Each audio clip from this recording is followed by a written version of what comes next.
It was definitely a blur. I want to take, total responsibility for everything. But if you'd asked me, that morning, was I going to wake up and kill somebody? There would have been no way. And I think initially I was trying to scare him, and more came out of me than even I knew was there. This is one of those things that no matter how many amends you make, you can never take it back. There would be nothing that I would wish more than to be able to give Morgan his life back. That's Chris Schuhmacher, and this is the Rich Roll Podcast.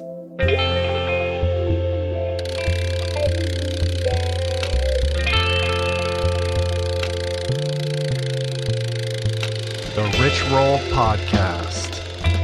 Hey everybody, how you guys doing? What's happening? My name is Rich Roll. I am your friendly podcast host. Welcome to the show. Today's guest is a man I met through my friend Tom Scott, who you may recall from the podcast, episode 360, at the Nantucket Project last year. His name is Chris Schuhmacher, and his story is a story of mistakes made. In particular, one very profound, life-ending mistake. It's a story of penance served and really the long, hard, wrought path to atonement, to self-forgiveness, and ultimately redemption. It's a very human story. It's raw, it's messy, perhaps controversial, but it's one I felt moved to tell. And it begins with a smart guy, a standout volleyball player, an Air Force veteran, a guy who spent nearly 2 years at the Defense Language Institute in Monterey, California, studying Korean. But along the way, Chris starts to make some bad decisions, a long line of errant decisions, in fact. Decisions that lead to a hard partying lifestyle in Los Angeles, decisions that led to dealing weed to support that lifestyle, and decisions that conspired, that ultimately culminated in one fateful day wherein a suitcase of drugs he was dispatched to sell were stolen from him. And then in this drug and alcohol-fueled rage, really desperate, and I would imagine fearing of the consequences of what would happen if he didn't retrieve this suitcase, Chris ends up taking another man's life. He's convicted of murder. He's sentenced to 16 to life. And he walks into prison having to navigate the gangs, the racial tensions, all the unwritten rules that are part and parcel of that lifestyle. All well knowing that as a lifer, there was a very good chance that he was never going to get out. Now, I'd like to preface this conversation by saying that there is a lot more to Chris's story. But of course, before we get into it, I have to warn that this is a tough one. Not because it's graphic or because of the language, but because of the gravity, of course, of taking another human being's life. It's not something to be minimized. It's very serious and not to be diminished. But Chris's journey is as instructive, I think, as it is profound. So my hope is that you will listen with an open mind. So one of the reasons that I felt compelled to have Chris share his story is to provide some nuance to the debacle that is our current criminal justice system. Right now, there are somewhere around 2.3 million locked up in more than 6,000 correctional facilities across the United States. And from 1972 to 2010, the number of people in prison in the U.S. has increased 700%. 700%. 25% of the world's incarcerated population is in the United States. And in California, we spend more on prisons than we do on higher education. It costs about $47,000 to keep one prisoner in jail in California for a year. And more than 67% of the state prisoners released in 2005 were arrested within the next 3 years. So this isn't a great picture. There's a lot that's not correct about how we're doing all of this. So is there a better way to deal with people who commit acts of violence? And how do we prevent them from committing them again? So look, crime, punishment, these are a part of life, sadly, even murder. But we do need to face these issues. We need to prioritize, in my opinion, rehabilitation and innovate new solutions that promote it for a more effective result. And Chris is the product of this movement into innovative rehabilitation. You know, on the off chance that this guy would get a second chance while he was inside, Chris committed to taking responsibility. He got sober, he got a college degree. He joined this amazing program called The Last Mile, which we're going to talk about, where he learned programming, software engineering, and ultimately develops this app, this fitness app called Fitness Monkey. And then about 2 years ago, after serving 17 years, a parole board granted him his freedom. And he's now blazing his way into becoming a productive member of society. So like I mentioned up top, this one is intense. We recorded it several months ago when I was visiting the Bay Area, so there's no video for this episode. And it's a story about drugs, alcohol, addiction. It's about betrayal, anger, and of course, tragically, murder. But it's also about atonement.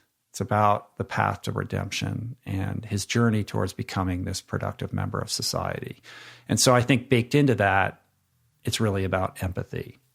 So there's no undoing what Chris did, but I do think there is something profound and something instructive about how he leaned into self-examination, personal responsibility, faith, sobriety, fitness, and education to ultimately transform himself into being the kind of person that he always knew he could be.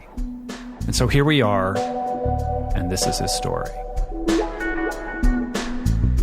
All right, Chris, thank you so much for doing this today, man. It's a pleasure to reconnect with you after Nantucket Project. Yeah, great to be here, Rich. Thanks for having me. So we're taping this in a nondescript little business meeting conference room in a hotel in Palo Alto. I just flew up here this morning from Los Angeles. And for those of you that are listening, we're on day 3 of the Malibu Calabasas Inferno. And it looks like the firefighters are finally getting the upper hand on this thing, but we're still displaced from our home. And it's been a pretty chaotic, insane past couple days. Lots of friends who lost their homes and not a lot of sleep on my part. So if my thoughts seem disjointed today, Chris is going to have to pick up the pieces and make this thing move. But I'm going to do the best I can. I've been looking forward to having this conversation for a while. I first met Chris at the Nantucket Project. Was that like 2 months ago or something like that? Through our mutual friend, Tom Scott. Was very impacted by his message and felt strongly that I wanted to share it with all of you guys today. So thank you again for carving out the time. You have the day off. It's Veterans Day. Otherwise, you'd be at your job. Fandom. Yeah. So what are you doing there? Like, what are your responsibilities? I'm working as a software engineer. I work on the website. We're currently working on a new community builder, and Fandom is like the Wikipedia for everything Marvel superheroes, Game of Thrones, Netflix, anything people binge watch. That we have a place where they can create communities around these shows and these video games. We get over 200 million unique views on the site every month. Wow. There's over 400,000 communities. I mean, if you've ever heard of, like Star Wars has a huge community called Wikipedia. I didn't even know that. Yeah. I mean, it's huge, and anything RuneScape is big. Elder Scrolls. If your kids play any video games and look up anything online, I guarantee you they've been on one of Fandom's sites. Right. So is it like message boards, like Reddit for pop culture? It's similar, but it also gives them a chance. It's more like a web page, like, and they can upload video content. Images, they can share, there's chat features. And right now the project that we're working on is, we've been around since 2005, and the project we're working on is updating all the tools that people can use, because so many things are going mobile now. We want to make a more friendly, intuitive mobile experience. Right. And so you're a coder, right? You're a code monkey. I am. Yeah. It's awesome. I've always been a math guy. I also had an aptitude for languages that I found while I was in the military. So shout out to all the veterans out there on Veterans Day. Yeah. You studied Korean, right? I did while I was in the Air Force in Monterey. Super tough. But I found that with coding, and I found coding inside prison. Right? I was serving a 16-year to life sentence for murder, and really decided early on to get clean and sober, and to try to use every day that I was locked up inside there to try to better my situation, to make the most out of my time inside. And it wasn't until 2012 that a program called The Last Mile started an entrepreneurship class inside the walls of San Quentin. Right. So it was a 6-month class. They taught us how to write business plans. They taught us to cultivate our own ideas about something that we were passionate about, something that involved technology, and something with a social cause. And for me, my passion was around staying clean and also working out, running, playing tennis, doing yoga. So that was what inspired Fitness Monkey. And I designed it to be an online life coaching platform that empowered addiction recovery through physical fitness. Right. And that's why I was actually so impressed by your talk at the Nantucket Project, because I felt like you were one of my people, Definitely one of your people. I was spared the prison sentence, which we're going to get into in a minute. But I certainly share your passion for fitness and for recovery from drugs and alcohol, and where those two coincide. And Fitness Monkey, really is unique in that it bridges that gap. Like, I have apps on my phone for recovery, and then I have fitness apps, but I don't have an app that combines the two of them and kind of is a platform for using fitness as a tool in sobriety. So it's super cool. And are you in the App Store yet? Because I looked for it, I couldn't find it. Not quite yet. We have a website, and the app is currently in development. I was working with Santa Clara University here, I think in Palo Alto, or right here in the South Bay. And they were assigning me grad students to help me build the mobile app. And so I would go down and I would meet with the students, and I would lay out the vision of how we're going to build this thing. And then 2 weeks later, one of them would get a job, and I'd have to start all over again. So I think I've come to the conclusion that I'm going to have to build it myself. Thank you to The Last Mile, who for the last 2.5 years while I was in San Quentin, learned how to code. Yeah, now you know how to do it. And figure it out. So, and I think there's like a lot of empowerment in being able to build this thing myself. Right. But the development cycle is going to take a little bit longer. Maybe right. It's going to be a very rough prototype. Well, let's walk it back. I want to work our way towards this present moment. You have a pretty incredible story of redemption. It's remarkable that you're even sitting here today. And it's inspiring, man. It's inspiring how you took this, bottom that you had and grabbed onto a lifeline with the help and support of others like The Last Mile to really rebuild your life in an amazing way. So let's tell that story from the beginning. Sure. So you were raised by your grandparents initially, right? I was adopted very early on by my grandparents. And so just paint the picture of your childhood for me a little bit. Sure. I was adopted by my grandparents. I grew up knowing my biological mother as my sister, and I just knew my grandparents as my mom and dad, and that's the way it's been my whole life. So even though biological relationships are still there, the roles that people played in my life are super important to me. They divorced when I was 5, and I went to live with my mom, who was my grandmother. And it was just me and her growing up. Grew up in Southern California, had a pretty good home environment. Went to school, wasn't super great at it, didn't take it seriously. I feel like I was one of those kids that had a lot of potential, but kind of chose to do other things, screw it off a little bit. So much potential. which is a blessing and a curse, I think. So, I mean, were you like class clown or just partier from day one, or were you playing sports? I mean, what kind of kid? Who was your crowd? Yeah, I was a volleyball guy. Southern California, fell in love with beach volleyball. Everything that St. John Smith and Randy Stoklos and all those guys were doing, that's what I saw that I wanted to do. And also right about the same time, I think I got into drinking just like a lot of high school kids do. And I thought it was normal. I really did. The way I drank, and at the time, it just seemed like everybody was doing it like that. And it really wasn't until later on that I realized that I was probably going overboard. And there was a lot of consequences and a lot of like warning signs that I blew right past. Right.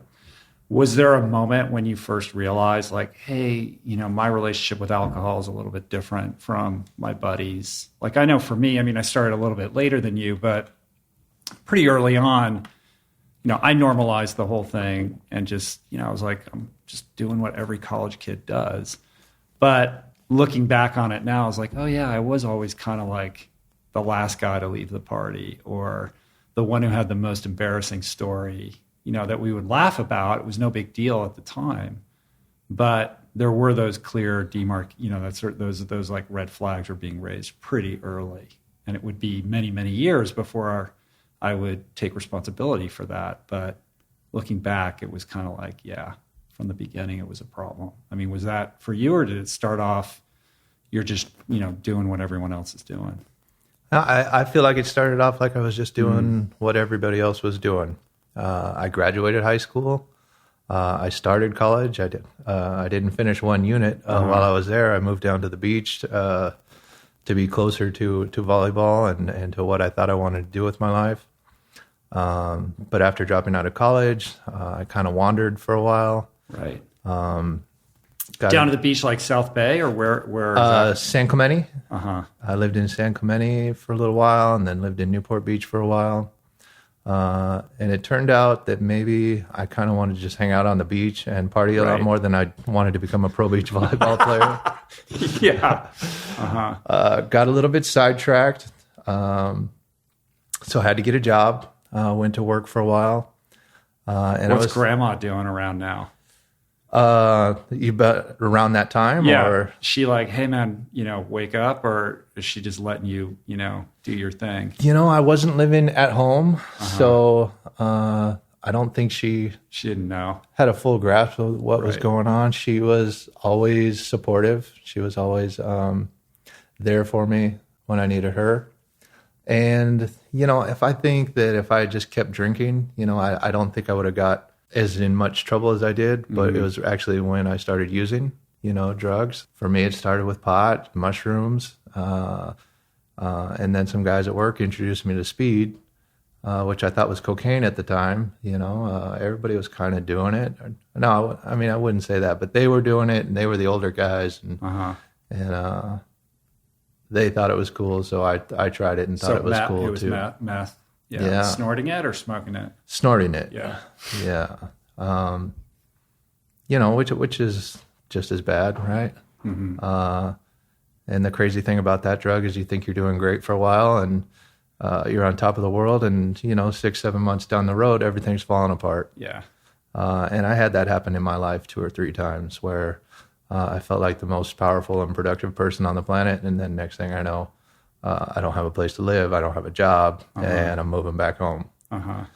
And that's where Mom, kind of stepped in and said, hey, what's going on? You got to find some direction for your life. And during that time, I decided to enlist in the military. I figured I needed a job. I needed some training. I thought it was maybe be a chance to see the world.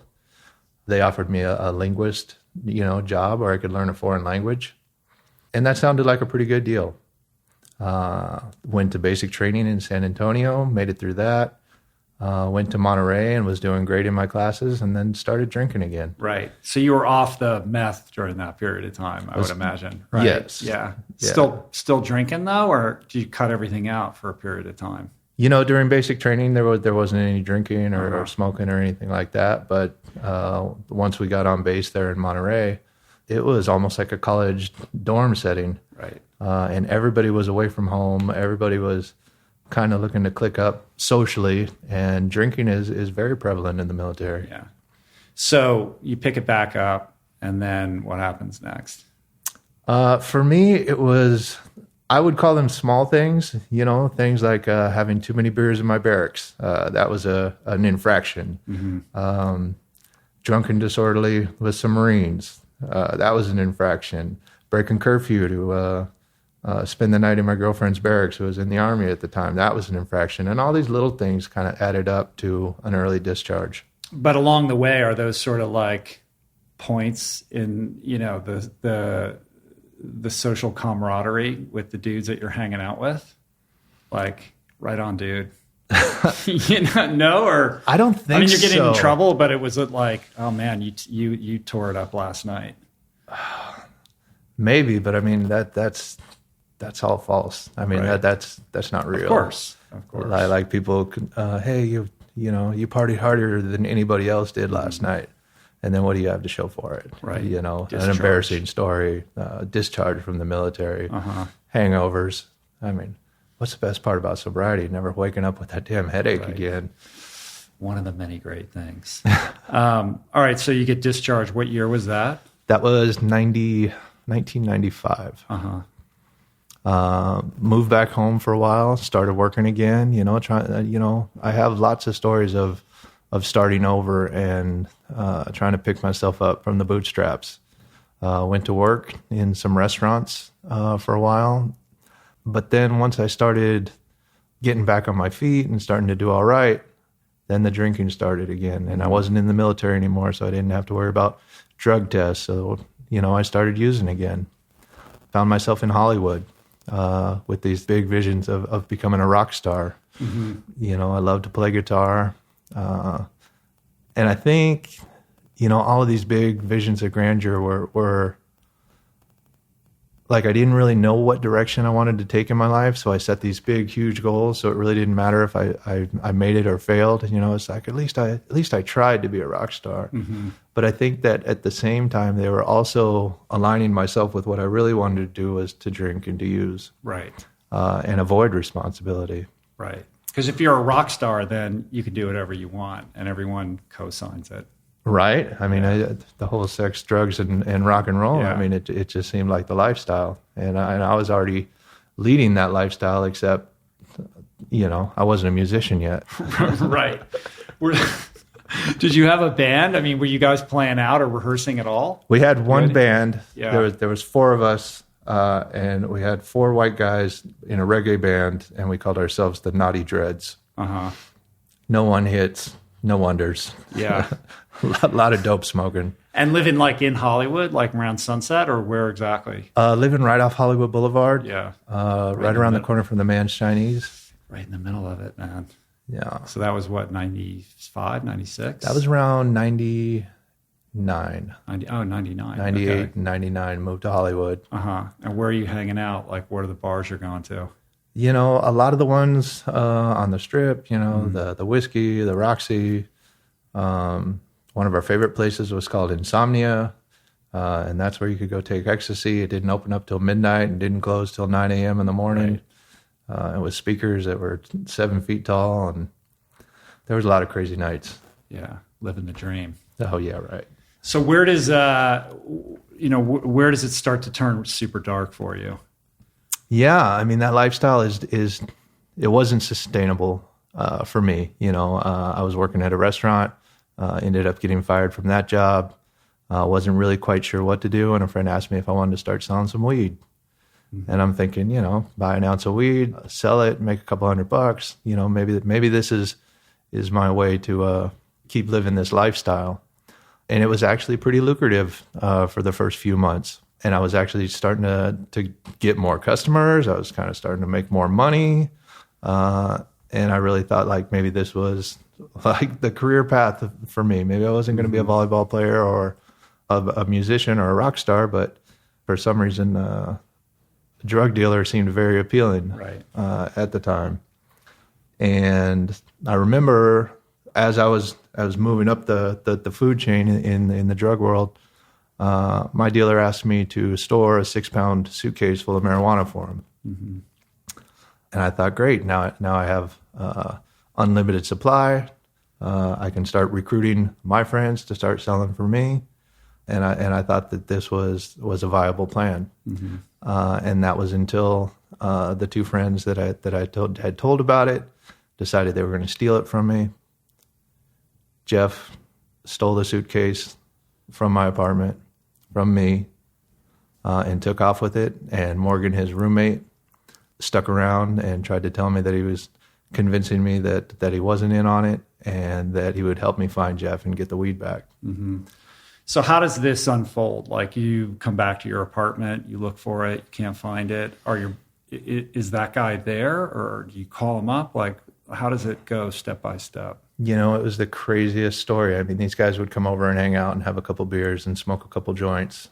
And it was a weekday morning. It was about 10 a.m. And all of a sudden I get a knock on my door, and it's these two guys. And usually they have a day job. They have a moving van job or something like that. And it just seemed odd to me that they were there, but they had a 12-pack of beer. And that was the lifestyle that I was living at the time. So I said, screw it, and invited them in.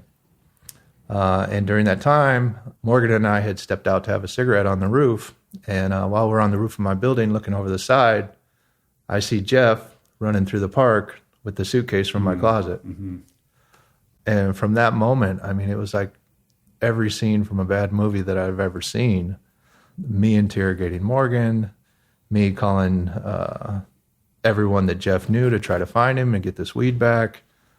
You know, it's an extremely stressful situation. Did you immediately assume that Morgan was in on it, or did you think he was innocent and Jeff had just pulled a oneer and took off with it spontaneously? Or that did they plan this whole thing and that was the whole reason they were coming over? Right from the beginning, I thought Morgan was in on it. Uh-huh. But I was also giving him the benefit of the doubt. You know, I didn't absolutely know. And he was my only link to Jeff. So I thought keep him as close as possible, you know, during this time and see what happens. I also had to tell Mark, my drug dealer, that I had lost the 6 pounds of weed that he had trusted me with. Mm-hmm. And what are the stakes there? You know, the crazy part is it probably wasn't more than 10 grand. Mm-hmm. You know, $10,000. I look back now and think how stupid. But in the middle of it, I mean, I think there was more than money involved. There was reputation, there was ego, there was feeling betrayed by people that I trusted. Yeah, trust. You know, there was a lot going on inside that situation. Right. All right. So, you know, what happens next really changes the trajectory of your life forever. So walk me through it. Yeah. Morgan had been staying with me over those 4 or 5 days while we looked for Jeff. At the end of 4 days, my girlfriend Angela, who I'd been living with, was on vacation with her family. She was scheduled to come back. So I told Morgan that he was going to have to take off. You know, that's when things changed. That's when he said he really didn't have anywhere else to go. He told me that he was actually in on it with Jeff, but he didn't realize how much trouble I would be in, or, you know, kind of like the situation that it was going to cause me, and that he was in on it and that he was sorry. And I was stunned. You know, it was like what I already knew to be true was actually being confirmed. And I just sat with it like I didn't know what to do. I had no idea, you know, what to do. I talked to Mark, my drug dealer, about it, and he basically made it seem like it was my problem to solve. Yeah. And in that moment, I did what I always did. I drank, I used, I got high. Later on that night, a friend of mine came over to sell me some more weed so I could sell that. And he suggested that we start interrogating Morgan to figure out what he really knew. You know, if he was just copping to this, what else did he know? And in that interrogation process, it went from asking questions to getting angrier to verbally abusing Morgan, to the point where I was actually physically abusing him. I was hitting him. I was berating him. I mean, all of this like anger and rage and violence and frustration was pouring out of me, and more than I even knew was there. And during that night, I went in my kitchen and I grabbed a knife from my butcher block, and I stabbed Morgan in the chest. Was there a particular inciting incident that he said something, or the altercation kind of tipped into a new gear that prompted you to escalate it to that level? Or were you just like high and out of your mind? I don't, other than the fact that he had actually admitted to being in on it. I mean, it was like when I knew for sure that this person that I was still trying to trust, still trying to use, to find Jeff, had basically told me that, I screwed you from the beginning. And that was the turning point for me. And when the floodgates opened with the questions and the first punch was the same punch that led to the knife. Mm-hmm. And was there an intention to, like, what, were you like, I'm going to kill this guy, or I'm just going to scare him, or I'm going to just injure him? Or was it just a blur? It was definitely a blur. I want to take, total responsibility for everything. But if you'd asked me, that morning, was I going to wake up and kill somebody? There would have been no way. Yeah. And I think initially I was trying to scare him. More came out of me than even I knew was there. Right. So you just go after him. And how many times did you stab him? One time in the chest. Just one time, that was it. And did you know that was a fatal blow right away? Pretty quickly. Yeah. So what'd you do?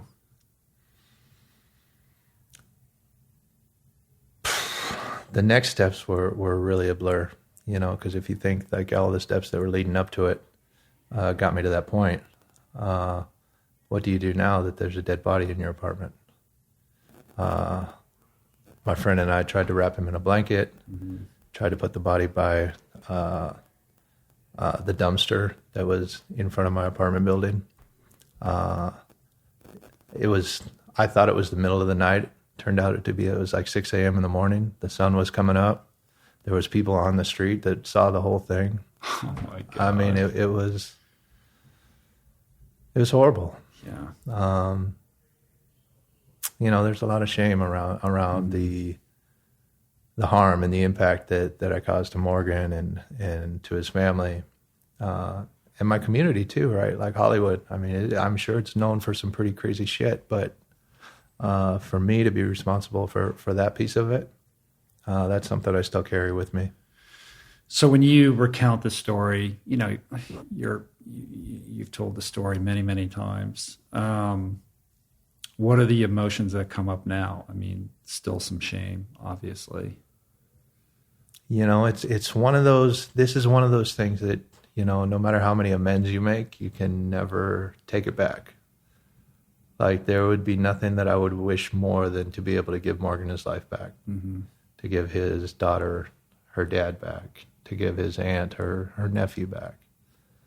And that's something I'm never going to be able to do. I mean, it's there is guilt, there is shame, there's it's been something that I've had to work through. And have you attempted to make direct amends, like communicate with his family directly? Yeah, so there's actually rules against that, laws against that. You're not supposed to make direct contact with the family.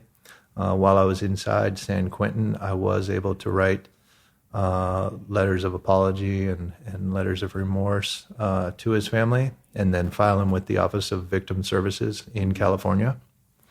And they stay on record there, so if the family ever wants to receive them, they can, and part of that was not seeking forgiveness. It was just being genuinely sorry for the pain and the harm that I caused. Sometimes I feel like when people say, oh, wouldn't it be nice to be forgiven? It's like you're asking for something else from the family members, right? Mm-hmm. Like, I've already taken so much away. Now, can you forgive me too? Yeah. And I really wanted it to be more of something that I could offer them. And so in that letter, I said, like, if you ever have any questions or if there's any further explanation that I can give, I would always make myself available to them. But they haven't reached out to you? No. And are you notified if they actually pick those letters up? I'm not sure if I would be notified. I doubt it, Yeah. Just the way things work in California. with the life sentence, I had to go to a parole board before being granted suitable for release. At the first one, I was denied 3 years, and I wasn't found suitable till the second one. But at both of those hearings, the district attorney contacts the family and invites them to, they can attend the hearing, and they can also make statements as to, how it impacted them and whether or not I should be released. At neither of my hearings did Morgan's family show up. Right. And what became of Jeff? I found this out later on, and I think it's mostly true. He testified in court, during my legal proceedings, that he got on a Greyhound bus to Las Vegas with the suitcase full of weed. They got almost all the way there and then got pulled over. Police stepped on, I guess they asked everybody to get off the Greyhound bus. The police went on with dogs, grabbed the suitcase, confiscated it, and no charges were pressed. No charges? No charges. Why would that be? I don't know if they could tie it to him, being where it was at on the bus, or they were just, I'm sure that the suitcase that size full of weed has a certain odor to it. So, yeah. And it wasn't legal back then like it is now. So it wasn't, it was a random search, or was there a bolo out on this guy because you had been arrested? I'm not sure. I don't know. Yeah. I'm not sure. I mean, all they would have to do is dust it for prints, right? Guy's prints would be all over the thing. I don't even know that. I mean, you're nodding. Yeah. This story is, if I didn't go through it, I wouldn't have believed it myself. Right. Wow. So, how long is it before you're apprehended? I was arrested the same day. Immediately, yeah. Yeah. I mean, there was too many people on the street. The police were called within an hour. There was helicopters over my apartment building. Mm-hmm. I was arrested and detained immediately. Drunk, high, handcuffed in the back of a police car. And what was the interrogation process like? I mean, did you keep your mouth shut? Did you cop to it? Kept my mouth shut. It wasn't until 15 months, going through the arraignment process and talking to an attorney, trying to figure out what the best next move would be. It wasn't that I didn't know I was guilty. It's just I didn't feel like I knew had all the answers in that situation. Right. I was talking to my family. I was talking to an attorney. And in the end, I decided that the best move for me was to plead guilty and to accept a plea bargain for 16 years to life, which was incredibly tough because at the time, Gray Davis was the governor in California, and he said, if you take somebody's life, you're never getting out of prison. And back then, it didn't matter if you had 15 to life, 25 to life, 100 to life, you weren't going home. Right. But, that was also a moment when I knew I had to, take ownership of this thing. Mm-hmm. And regardless of the circumstances, I was going to try to become somebody different. So you had that awareness from the beginning? From the moment that I took Morgan's life, that was my turning point. Mm-hmm. That was the moment where I realized there was no more rationalization. There was no more normalizing where drugs and alcohol had gotten me to in my life. I was able to justify just about anything, but not that. Yeah. And what is the, emotional experience of digesting the possibility that you may never get out of prison?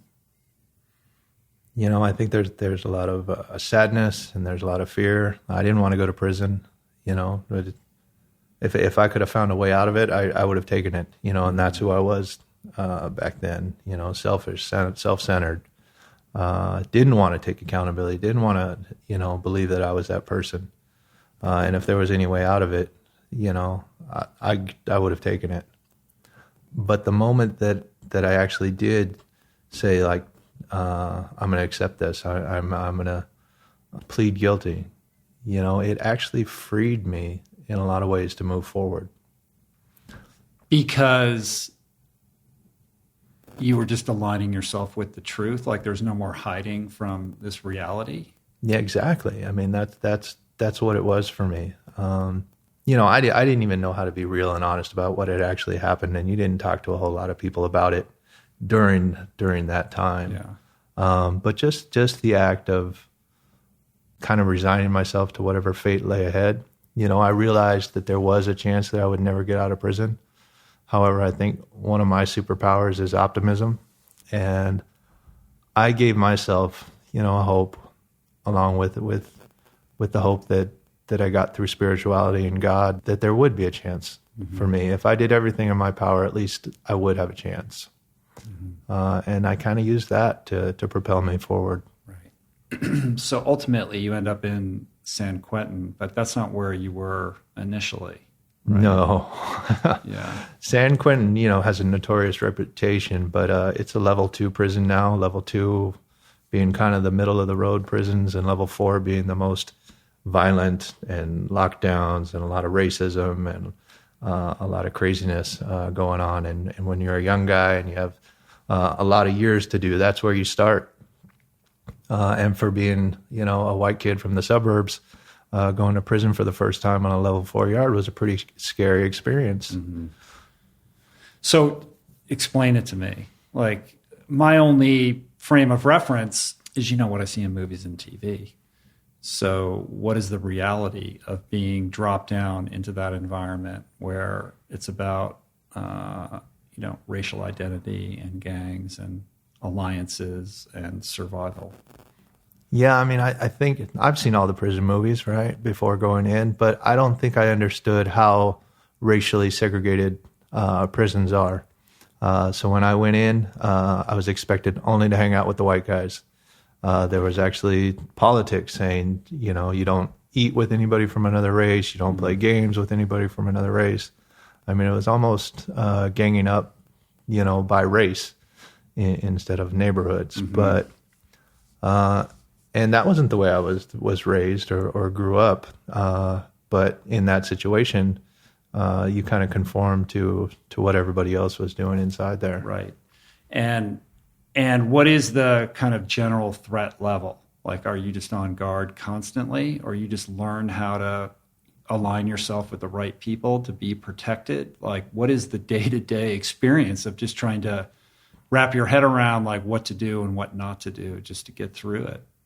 Yeah, I mean, I think you learn from the guys that you hang around with. I tried to learn as quickly as possible, right, to figure it out.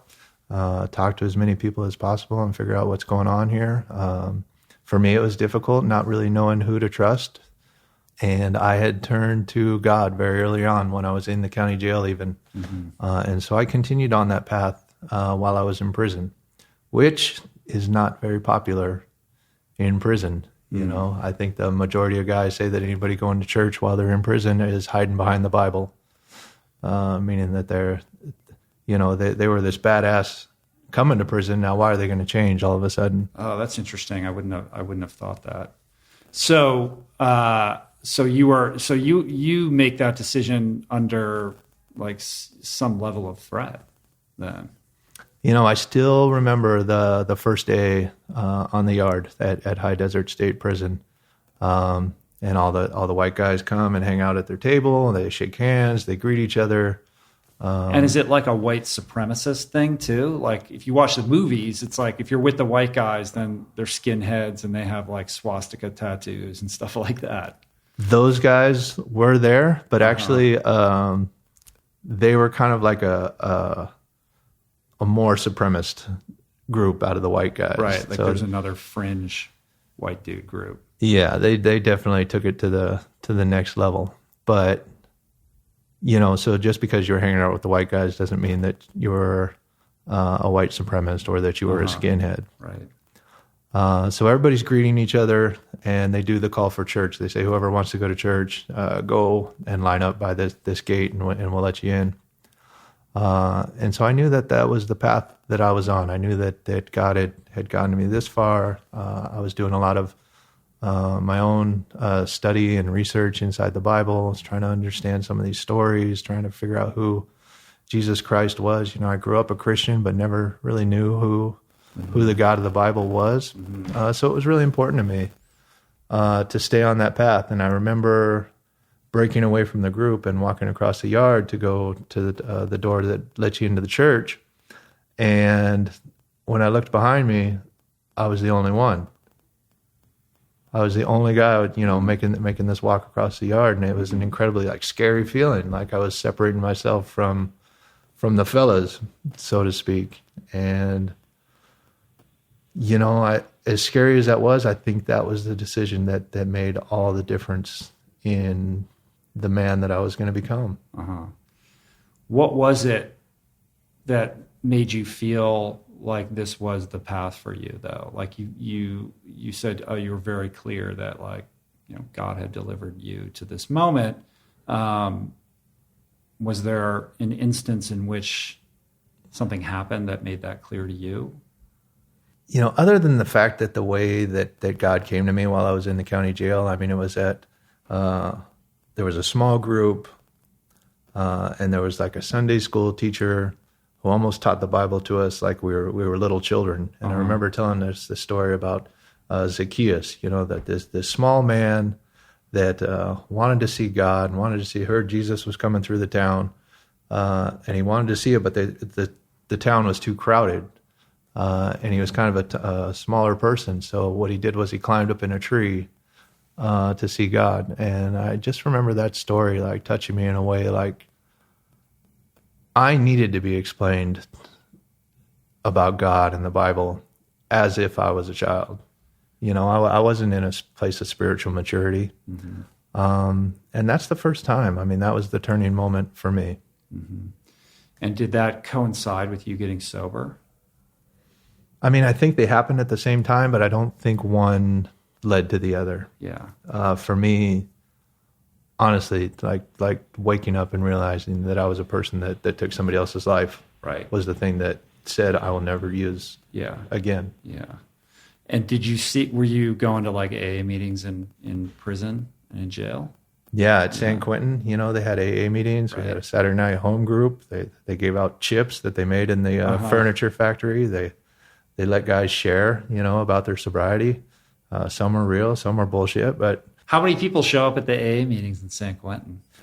There was actually quite a few. They had 5 or 6 nights of AA during the week. Yeah. And as lifers and as guys that have to go to the parole board, and especially if your crime had something to do with drugs or alcohol, you need to show the parole board written documentation of your attending. Right. So lots of guys there just getting the sign-offs. Exactly. Right. Did outside groups bring meetings into you? Because I've done that kind of thing at LA County Jail. Yeah. Where you go in and do meetings with the guys.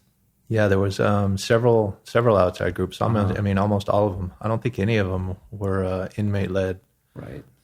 They had, and that was a nice thing about San Quentin too, is they did allow and encourage a lot of community support to actually come inside the prison and offer these programs. Mm-hmm.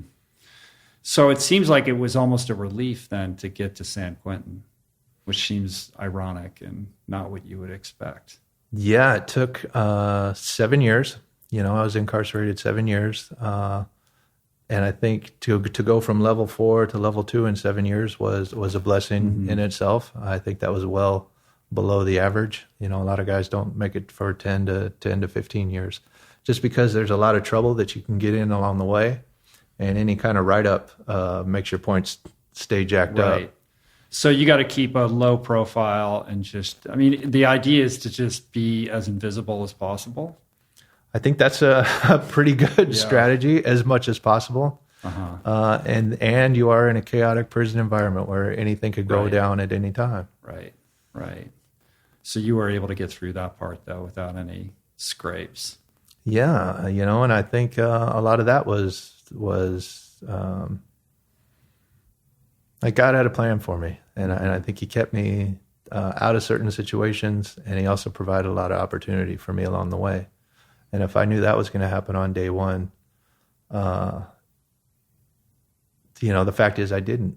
I didn't. It took 15, 16 years inside prison and looking back and going, wow, a lot of things added up and aligned themselves along the way. When you reflect back on it now, setting aside the the fact that a life was sacrificed in the context of this, can you find some gratitude for the experience because of the principles by which you live your life today? Yeah, I mean, definitely. It's very easy for me to say that San Quentin saved my life. Mm-hmm. And if somebody were to ask you how it saved your life, how do you answer that? I think when little kids get in trouble, right, the parents put them in timeout. This was my timeout. You had an extended timeout. I mean, it was huge, but it caused me to wake up. It gave me a lot of time to self-reflect, which I don't think people outside of prison have, or, they're busy with their jobs and their lives. And here I was, I was sat down for a while. It wasn't the best of environment or most conducive environment, but it also caused me to take my life very seriously. And I never wanted to let that time be wasted. I applied myself to every group and program and educational opportunity that was available. I was able to go back to school and earn that college degree that I got your degree. I was never able to do, in the free world. There was a veterans group inside San Quentin where I was probably a much better airman than I ever was, while I was at the Defense Language Institute. There was a run club. There's a 1,000-mile club where they would meet, every week. And at the beginning of the year, we would run a benchmark mile to see how fast you could run a mile.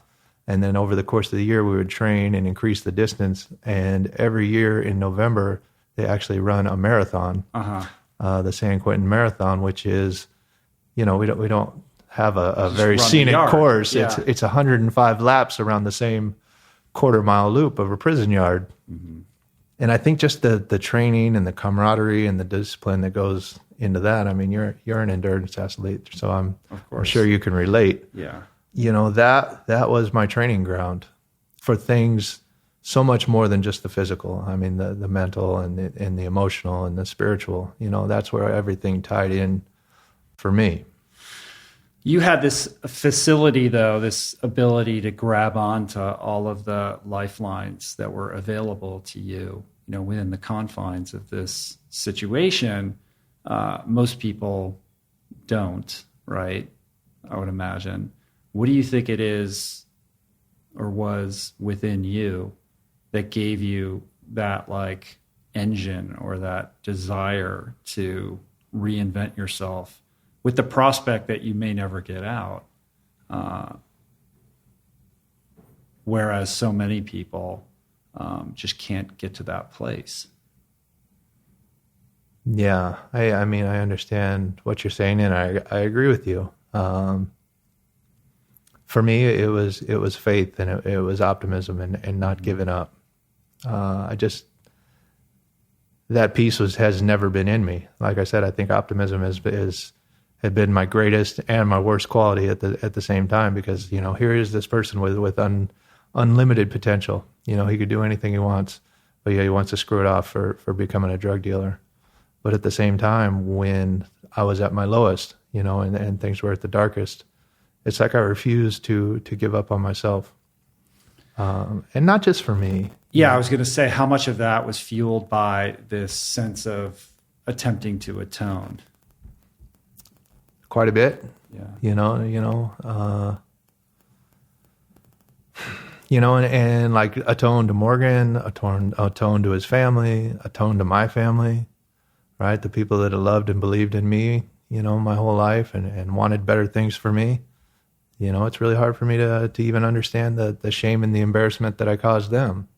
Mm-hmm. And yet my mom and my sister were there, every month, and spent a lot of holidays inside prison, inside San Quentin, sharing vending machine food, but sharing family time together, supporting me through an incredibly difficult journey, and hard on me and hard on them too. Yeah, I mean, you could have just gone down a spiral and become further entrenched in the behavior patterns that led you to that place. But you had this ability to really take advantage of the limited resources available to you. I mean, you didn't just you didn't just get your degree. I mean, you were the valedictorian, right? Walk me through the speech that you gave that left everybody in tears. That was pretty incredible, because when I got to San Quentin, I had gone to I went to the graduation that was going on there, and a friend of mine was actually giving the valedictorian speech, and I'm like, "How'd you do that?" And he's like, "Well, I had the highest grade point average." And I'm like, "Well, shit, I think I can do that." And I want to make that speech because I've served 7 years in prison at institutions where there wasn't a whole lot going on for guys. There wasn't school, there wasn't AA, there wasn't self-help, and I was pretty pissed off. I was angry. There wasn't a lot to do except work out and read books and watch your time pass by.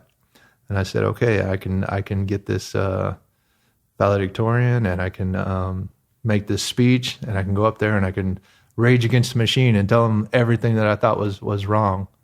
And it took me 2.5 years of going to every class, of showing up early, of staying late, of doing all the homework. I remember there was one time I even got a B+ on a paper, and I wrote an additional paper explaining why I thought it was an A paper, and they actually changed the grade. Okay. But what I'm saying is I was dedicated, and I was committed, and I really believed in this speech that I wanted to write. That's interesting. So the speech was really the driving thing behind all of it. I think so. I felt like I had a lot to say, and for those first 7 years, I didn't have much of a voice. Right. That's like the ability to have a little bit of power in a powerless situation. Yeah. And I got to that day where it came down to me and one other guy, and I actually beat him out with the GPA.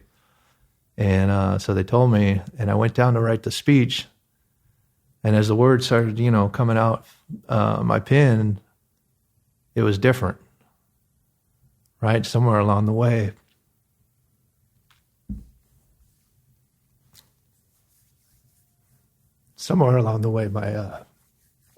My message changed, right? It went from anger and despair and feeling like I didn't have a voice to one of gratitude, because there was so many people, and I was able to wake up and see and look around and see, like, these people that came in and teach these college classes, they didn't have to do that, right? They chose to do that. They saw something in us, that the guys in San Quentin and the guys in the college program and the guys in the last mile, the run club, they saw something in us that I didn't see in myself. And so I wasn't angry anymore. It was like I felt accomplished, and like in those courses, like the more I learned about the world, the more I understood that I had a place in it. I had a responsibility to it, and it didn't serve where I was going to be angry about it or to complain about it. I really wanted to take ownership of my voice and my place, and I felt like I had a lot to offer. At the graduation ceremony, I was allowed to have my mom and my sister attend and hear this speech. And it was pretty amazing to allow them to actually come inside the chapel and see this graduation ceremony. And I remember when I was going through trial, my sister or my biological mom had gone back to school. And the week that her graduation was scheduled for was the same week as my trial. And without hesitation, she skipped her graduation to come support me during my trial. And so this was my moment to try to say thank you to her, and thank you to my mom, and thank you to just all the people that had been there for me and supported me on this journey. The warden was there, and I remember asking her to stand up and just telling them that story and recounting how it happened. And the entire place gave her a standing ovation. I was crying. She was crying. She was crying more than me, I guarantee you. But I wouldn't be surprised if the warden was crying that day. Yeah. It's interesting. That's a huge breakthrough, right? To be plotting and planning this speech where you're going to, say everything that's been on your mind about how you were wronged or what needs to be changed, and then to be delivered to that place and take a totally different tack, is spiritual growth. So then the last mile comes in after that, right? Or do I have that wrong? No, that's right. Actually, the same friend of mine that had made the valedictorian speech, he just happened to be the same guy that invited me to the first last mile demo day, my friend Kenyatta. And he said, hey, you should come check this out. And I hadn't heard about the last mile before. It was a new program. I think there was 5 guys involved. And so I went to their demo day, and these 5 men shared their business ideas. Half of the guys filled for inmates, inside prison, and the other half were venture capitalists and media and tech people from the surrounding community. And they were talking about these mobile apps that they were developing and the business, ideas that, and the value proposition and who it was going to impact and who it was going to help. And they did it in such a slick, professional way. I mean, I felt like I was watching Shark Tank. Mm-hmm. And it was just amazing. I mean, I was so impressed. They were talking about tech that we had no access to. For 17 years, I didn't have access to a smartphone or email or the internet. Mm-hmm. And I knew that this was a program that I wanted to be a part of. So essentially, the last mile was started by these entrepreneurs who wanted to bring coding education to inmates as a way of giving them some skills, some training, so that when they get out, they have something marketable to share. And part of that is this demo day where the inmates who have been studying coding create these businesses, and then they have the opportunity to pitch them to the outside world, these VCs, these investors, and other startup companies, I guess, right? Exactly. That's accurate? Yeah, fairly accurate. I mean, it started out as an entrepreneurship program. They didn't know if it was going to work. It was a brand new idea. And then Chris Redlitz and Beverly Perenni, the people that founded the program, came up with the idea to introduce computer coding, which at the time I would have said was a crazy idea. It just never happened before. Inmates didn't have access to computers. Yeah, how are you supposed to learn how to code when you're not connected to the internet, right? That's a great question. Yeah. But they set it up. And they talked to the people, they talked to administration inside the prison, they talked to officials in Sacramento, and they got the green light. They partnered with the PIA Industry Authority there at San Quentin, and they created a computer lab, 18 computers. They had applications and interviews. I was accepted as one of the first 18 guys to go in there. It was a pilot project. They didn't know if it was going to work. They didn't know if we were going to be able to learn it. That, you're going to teach them computer coding. Now, they're not going to go back there and kill each other, learning something so challenging. But they gave it a shot. And we gave it a shot. And we didn't have access to the internet. But what the hell? We barely even knew what the internet was, except for what we saw on TV or in magazines, something like that. So did you grow up with any kind of inclination around tech, or was this a brand new, bizarro new world? I was a video game nut when I was a kid. Long before I was addicted to drinking or using, I was addicted to video games. I used to play them all the time. I never thought that maybe I could turn that into, actually coding or writing the software that makes these games. So I think I had that much experience. I remember messing around on American Online, before getting locked up. That was about the hottest thing going. They had cell phones back then, but they weren't very smart. Mm-hmm. So there was no Facebook. There was... Yeah, and it's weird. Like, all this technical innovation is happening so quickly without you being able to access or be informed about it. It must have been wild when you got released. Like, it was a whole new world all of a sudden out there. Yeah, it's so crazy good. Yeah.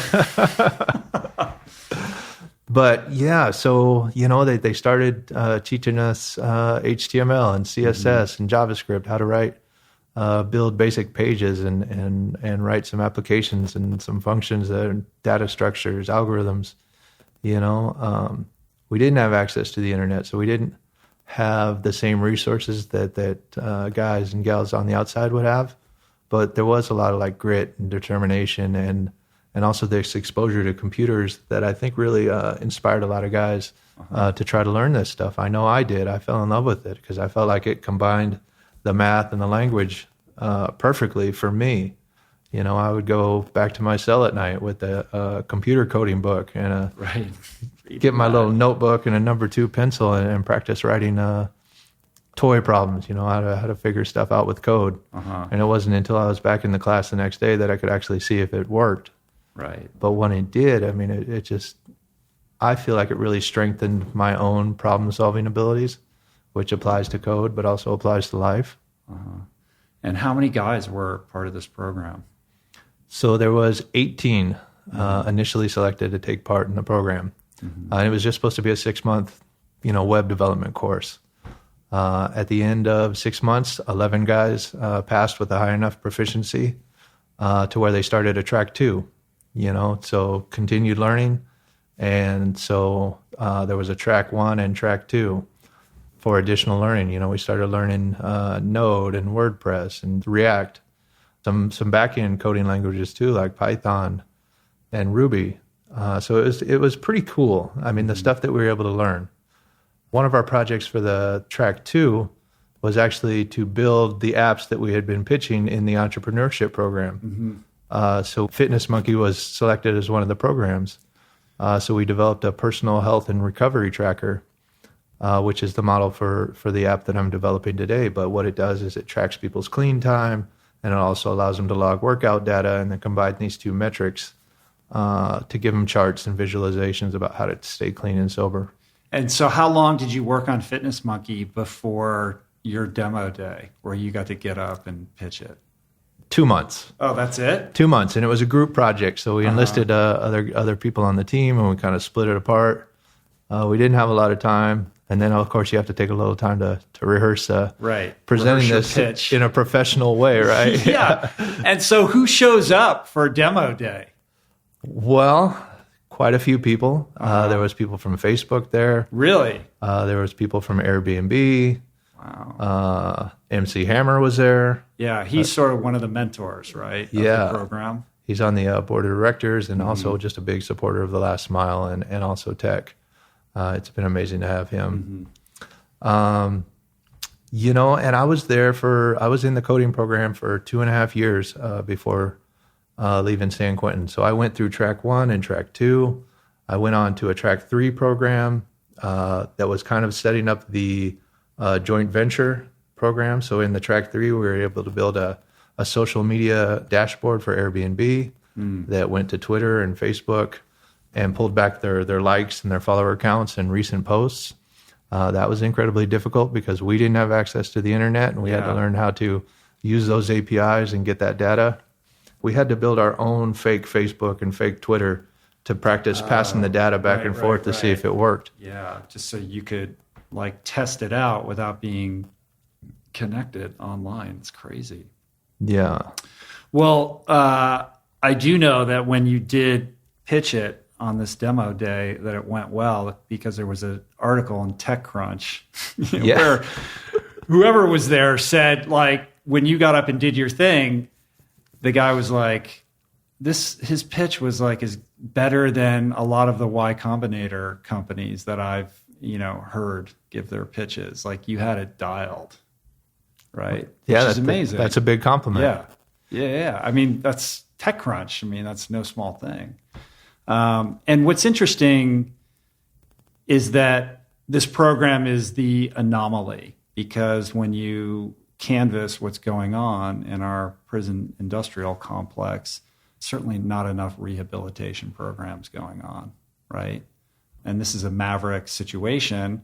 You're a shining example of, what this rehabilitative process can produce, but we need so much more of this, right? Like, when you kind of reflect on your experience, how do you think about prison reform? What worked for you and what can be changed to produce more examples like yourself? Yeah, that's a great question. And I think, you're exactly right. Or I honestly believe that more needs to be made available to people while they're inside. Because yes, crimes have been committed and people need to, I believe that prisons, for people that commit crimes need to serve time, right? I believe that. I believe that there should be consequences to our actions. But then how you treat those, I believe that's the punishment, right? It's not like, oh, go to prison and then treat them horribly while they're inside. If it really is about rehabilitation, then you need to give these men and women skills and tools and self-help that's going to help them become better people and become assets to their community. And I think that more can be done, from both sides, like from the private sector, people allowed to come in like the last mile, but also I think the state has a certain responsibility to be involved and engaged in that rehabilitation. For a long time, it was lock them up and throw away the key, so it didn't really matter. Now more than ever, people are being released from prison, who have served their time, who have rehabilitated themselves, who have gone to the parole board and been found suitable for release. And a lot of that was done under Jerry Brown. And then also, I believe Gavin Newsom's going to have a big part in that as well. Yeah.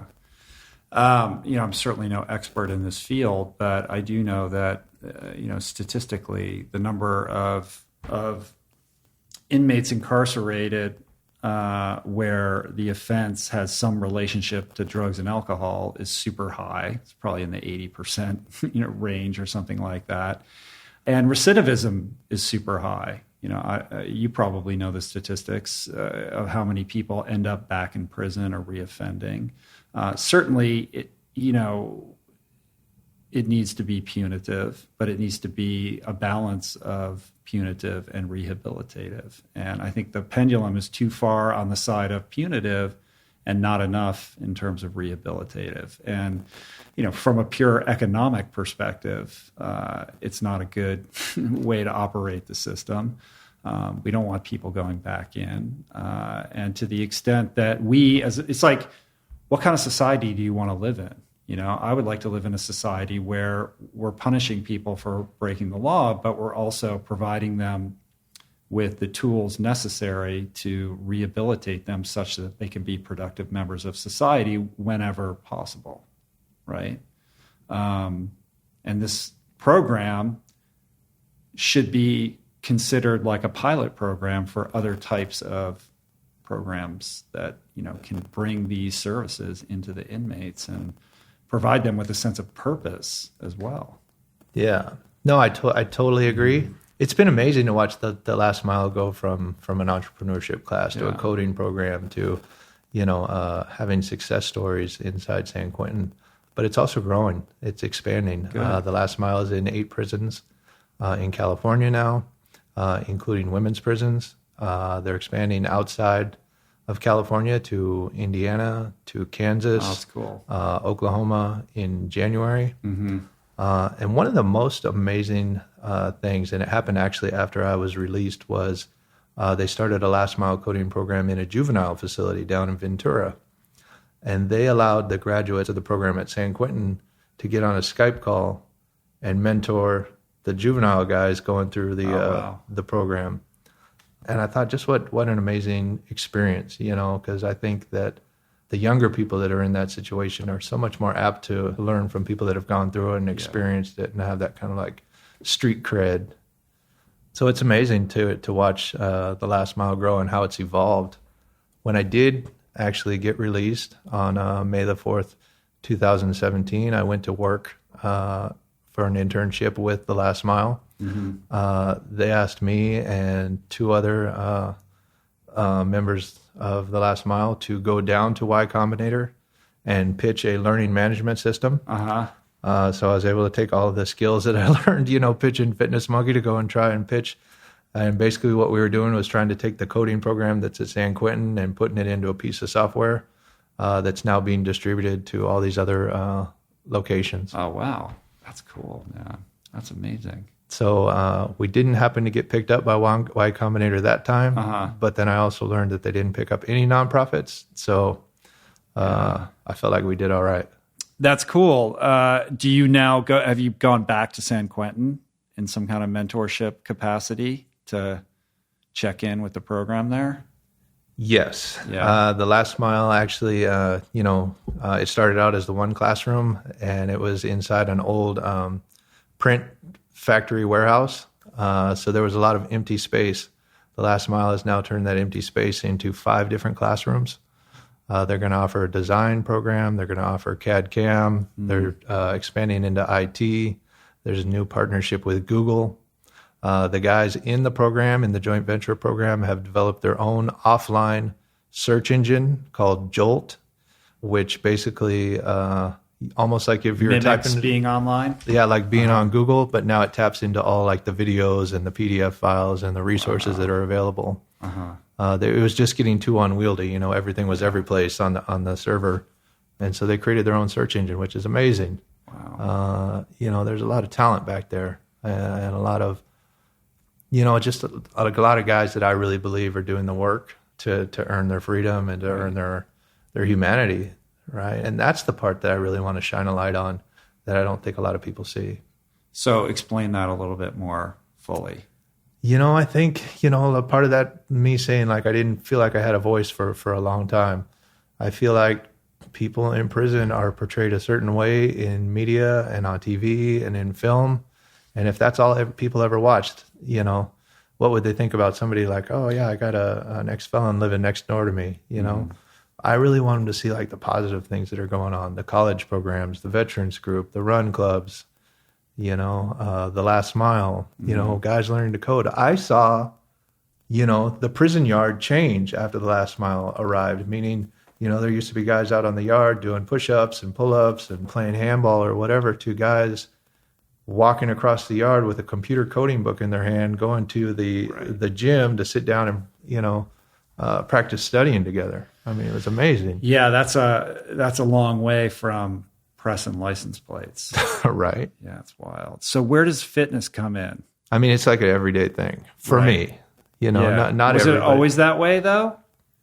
I think very early on, it's encouraged, right? Because It's kind of the only thing to do, right? You know, and especially on the level 4 yards, if a riot kicks off, I think you're going to be in good shape as opposed to bad shape. So it was almost mandatory that the white guys be out there working out, you know, and that was out of survival, not, you know, out of this love for working out. But then it was also a great way to pass the time.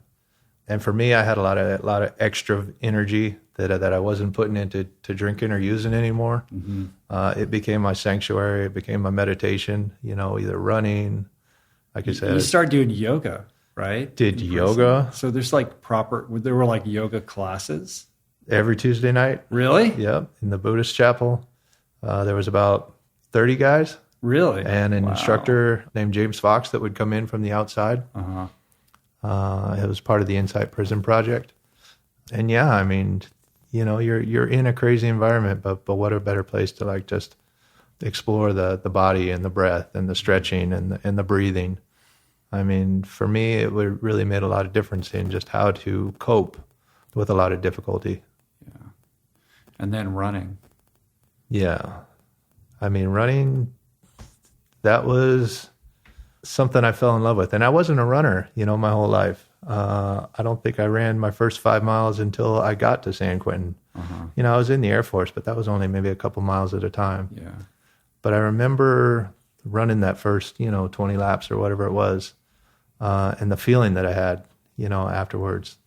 And also there's this, like in prison, you're never alone. And when I was running on the track, that was my time, just to be with myself and be with my body, be with my breath, be with the things that were, you know, running through my mind. So did it start with you just saying, I'm going to run around the yard? Or was there a group saying, come on, we run at this time, join us? Actually at the time I was trying to learn how to play tennis. So believe it or not, San Quentin actually had a tennis court and a tennis team. You're painting a very different picture of this place than I had in my mind. Yoga classes and tennis. Sorry to spoil it for everyone. Yeah. But it was pretty amazing. And I really wanted to learn how to play this game, tennis. You know, I didn't grow up playing. And I remember that I wanted to be fast enough to get to every tennis ball that was hit my way. So that's why I started running. And I just found a love for running that went beyond, you know, just being quick or fast. Yeah. I remember on my birthday, my 38th birthday, I decided I was going to run 38 laps around this track. It was 9.5 miles. A few months later, there was a half marathon. And then that November, you know, I ran a 105 laps, 26.2 miles around the San Quentin prison yard. All in the same direction, or did you switch directions? No, it's all the same direction. Under 4 hours. That's pretty good. Not bad. One of the hazards is if there's an alarm, everybody has to sit down. So right in the middle of your marathon, if there's an alarm, you got to sit down. And I think you get to pause your time. Yeah, they do pause the time, but not your legs or your everything that's stretched out or sore. And you can't train like an endurance athlete while you're in prison. You don't have access to the same health care. You don't have access to the same foods. That was kind of tough inside. I personally was diabetic. Found out when I was 31 years old. Oh, wow. Type 1 or type 2? Type 1. Type 1. Yeah, and it didn't hit me until late in life.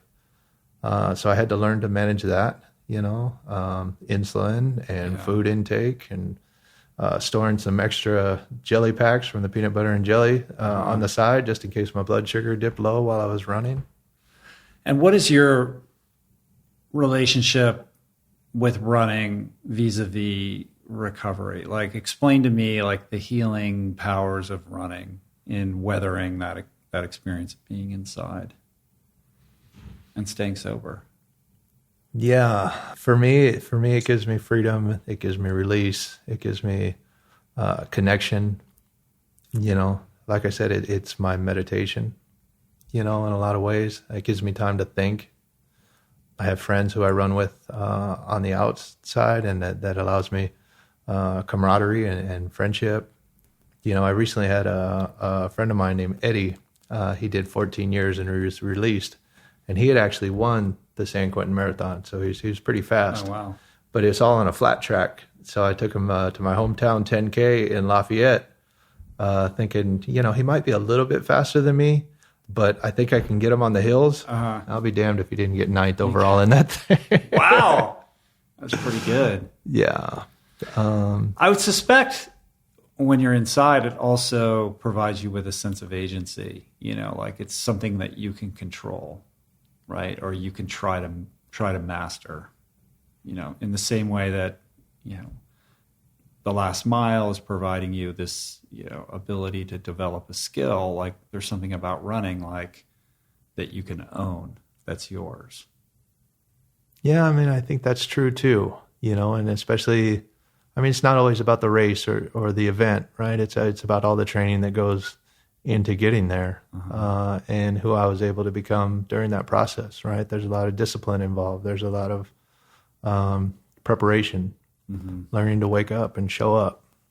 And what is the relationship between fitness and sobriety for you?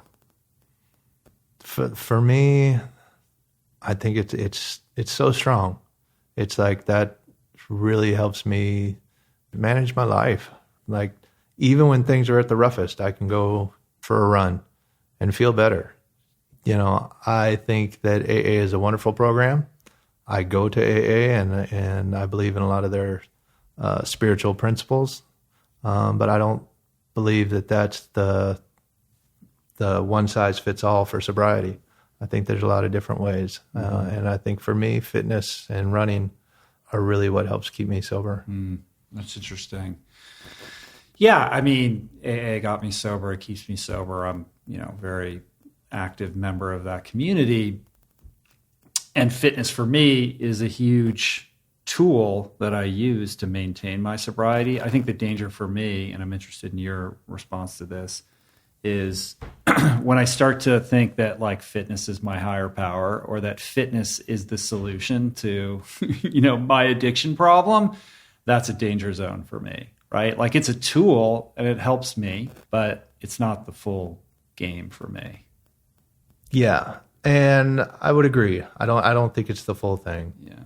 I think there's a lot of different pieces to it, and it comes in a lot of different forms, whether it's higher power or whether it's AA or whether it's the big book, whether it's running marathons. I was very interested to find out how many people actually, recovering addicts do, train for endurance events. Oh, it's crazy numbers. Yeah. Especially in the ultra community. So many people are in recovery, lots of tattoos, lots of piercings, and a lot of recovery time. Somebody should do a sociological study on what exactly that's about, because I think it's fascinating. Yeah, so I think there's definitely is a switch, in the brain somewhere that, you're trading one for the other, You could say, oh, I'm becoming addicted to working out, but did it ever cause the negative side effects that, Right. I mean, I think that it's too simplistic to say that, but it's also not something that should be dismissed. Like a lot of people in recovery are dismissive of that. No, I'm not trading one addiction for another. But I think if you're being really honest with yourself, there is an aspect of that. A friend of mine says that the drink or the drug was always the easy choice, and like running's hard, so they don't exactly correspond directly in that way. But I want to believe, and I like to believe, that on some level, addicts and alcoholics are seekers. They're spiritual seekers. They're looking for answers to what ails them. They're just doing it in a very unhealthy way. And on some level, in sobriety and recovery, that search can continue through endurance sports, because it is a template for self-exploration in a healthier way. It can be misused, just like drugs and alcohol, not perhaps, in as dark a way, but you can have an unhealthy relationship with running or sports or fitness, of course. But I think that they are, tools for that spiritual expansion if used correctly. And so it doesn't surprise me that so many people in recovery find their way, towards these ultra events or marathons or what have you. You agree? I think I'm on board. Okay, cool. I feel like we're saying the same thing. Yeah, right on. And you've run marathons, and I know that you, like when there's like a structured running event in San Quentin, you get buddies together on the outside and do the same thing. Yeah, solidarity runs. Right. As a matter of fact, this Friday, I imagine if the weather permits, the air quality with the fires and stuff, but they're going to have the San Quentin Marathon. Right. So if you're free, I'd like to invite you to a solidarity run. Oh, wow, cool. What day is that happening? We could do it Friday. Here? We could do it Friday. Friday? So Friday is, well, I'm going to be back home, but I could do it from where I live, maybe. That sounds good. Yeah, all right. You're going to hold me to that? Do you still run marathons? It's been a while. It's been a minute. I'm always relatively marathon ready, but I might have to stretch. Maybe if we all took like a half or a quarter or something like that. All right. Break it up. We'll follow up on that. So walk me through the parole hearing that culminates in your release. How does that come about? It's your second parole hearing? Yeah, the second parole hearing was in December of 2016. It had been 18 months since my prior hearing, which I was not found suitable, basically for lack of insight, saying, you really don't understand how you got to that place where you committed that crime. And looking back, do you think that was a fair assessment at that time? It's hard to say. I don't want to be too critical because I'm not in the role that they were in. I felt like I had done everything in my power to be found suitable that day. Mm-hmm. And I think there's a lot of other factors that go into whether guys do or don't get found suitable. I rationalize it now saying it just wasn't my time yet. And really what it allowed me to do was have another 18 months to work on myself, to learn more in the computer coding program, to gain more insight into my causative factors. And so I felt really prepared the second time, when I went in. And there's no guarantees. I mean, I knew it. And what I did do differently was just start to open up more. I felt like maybe at that first hearing I was a little bit closed off. They'd ask a question and I'd give them a quick answer. And so I didn't want to make that second mistake the second time around. I remember that first hearing was about 2 hours and my second hearing was 4.5 hours. Of talking about everything, from childhood to drinking and using to becoming a drug dealer to how I'd use my time in prison, and really trying to give them a clear picture of who I was today. It was pretty incredible that, there's two commissioners sitting on the panel, and my attorney had submitted an article from the Christian Science Monitor to one of the commissioners. So while one commissioner is asking me questions, the other commissioner is reading about me in the Last Mile program. And so when it came time for him to start asking me questions, he was very complimentary, which I didn't trust inside that hearing because you don't know how it's going to go. But then he also said, there's a lot of people that come in here and say that they've changed. And he goes, I can see by everything that you've done today that you have. And that was a pretty amazing feeling. And then you go through the hearing and they ask you to step out and they deliberate and they call you back in and then they read the disposition. So they decide right then and there. Yep. Wow. Uh-huh. So, right then. And, when they told me that I was suitable for release, there was a lot of release of emotion. Yeah. I felt like, I never knew if I was going home. And now that they said yes, I knew that I was going to have a second chance at life. Right. It was an amazing day. And you don't get out that day. Yeah, it's not, yeah. What is the time period? So there's a 5-month review process. The parole board gets to review the hearing for 4 months, and the governor actually gets the last 30 days. So there's a possibility that it could be revoked? Yes. And I've seen it happen several times, but usually around cases that involve women or children or multiple offenses. Mm-hmm. So heavy, man. So you get out 5 months later, whatever. How do you begin the process of trying to piece your life back together? I mean, it sounds like the Last Mile. I mean, these guys, God bless them. What a massive support system to have behind you as you try to integrate back into the world. Yeah. I mean, going into the parole board, you had to have a pretty good, solid parole plan together. So I had a transitional house through the California Reentry Institute program. They run an 18-month life skills program inside San Quentin before you're released. And then once I got released, I was able to transition there. The parole board required that I live in transitional housing for 6 months, which I think was a good thing. After being away for so long, it was nice to have a soft landing, so to speak. The Last Mile offered me that position with them to work with them over the summer to continue furthering my skills and figure out job prospects from there. I was able to reconnect with family, mom and sis. And, I felt like just as much as I had been locked up for 17 years, they had too.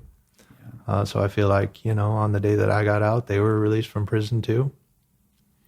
And I went about trying to rebuild a life. And I'm still there, right? Mm-hmm. I've been out 1.5 years and still learning on a daily basis and still grinding to try to learn more. And, a lot of that's for me and a lot of that's for my family and a lot of that's for just trying to continue to be a good person and make amends for my past. What do you think people misunderstand or don't really appreciate about the process of trying to reintegrate after an experience like that? That's a good question. I think there's a lot of things, maybe they don't understand. I think people try to be supportive, but just really don't understand what it was like to be away for that long. I think there's a lot of things like, technology, for one. I was only inside 17 years, but I see guys getting out now that have been locked up 35, 40 years. So to put a smartphone in their hands and say, figure out Gmail or... Oh, yeah, it's Star Trek. Right. Yeah. Oh, thank you. When you went in, it was basically like a little bit of AOL, and then you come out, and it's like iPhone 7, basically. There's Facebook, there's Instagram, Google Maps kind of blows my mind. And you had no exposure to that whatsoever when you were in. I mean, no. Did you get some limited, supervised internet time? No. I mean, I kind of knew what the things were because from watching TV and reading magazines. Wired magazine was one of my favorites. So I was kind of learning about the stuff without actually being able to touch it. Yeah, that's weird to get wired and to read all about everything and not have the ability to experience it. Yeah. And I actually think that all the video game training that I did when I was a kid helped, figure out smartphones and figure out, apps and Spotify blows my mind. The fact that you have unlimited music. You don't have to go to record stores anymore, which I kind of miss. Not only do you not have to, you really can't because they don't exist anymore. Right? Yeah. Yeah. I mean, I can't even wrap my head around what that would be like. And how do you think about like the ongoing process of like making amends for taking a life? And what do people not understand about that? I think one of the misconceptions is that I need forgiveness to move forward. Like what happens if, one, I don't know if Morgan's family even knows who or where I'm at today. Mm-hmm. I'm not really quite sure about the relationship, but what if I never receive forgiveness, from his family? And I think the misconception is that, it's forgiveness. That forgiveness isn't about me. I can continue to move forward and be a positive person and try to make amends for the life that I took by becoming a changed human being, by somebody that, all of those character defects that I talked about, selfishness and self-centered, is doing the opposite, right? Being someone who cares, being someone who's empathetic, being somebody that helps other people, being of service and sharing my story with other people is really important to me. Mm-hmm. And I think that's another thing. Like a lot of times when guys getting out of prison, they don't really want to talk about it, right? They're trying to become new people. So let's not really talk about the past, or let's skirt over the past. And I didn't want to do that because I didn't want there to be secrets in my life. If there's something that I want people to know, I want them to hear it from me and not mm-hmm. somebody else. In observing you share your story and just kind of being around you at Nantucket Project, like my sense is you feel strongly and compelled to share your experience. And it's not that you're reluctant, but there's a little bit of like awkwardness around it. Like you strike me as somebody who's, you're a quiet dude. You're probably like a private guy. Like you're not like some extrovert who wants to get up and like spin a yarn. Like you're doing this because there's a sense of obligation and perhaps you've been called to do it. But it's not like this supernatural fit for you. I think is that fair? That's totally fair. And the hardest part is not telling like the rehabilitation story, because talking about myself and, all the things that I was able to do while inside prison is pretty easy.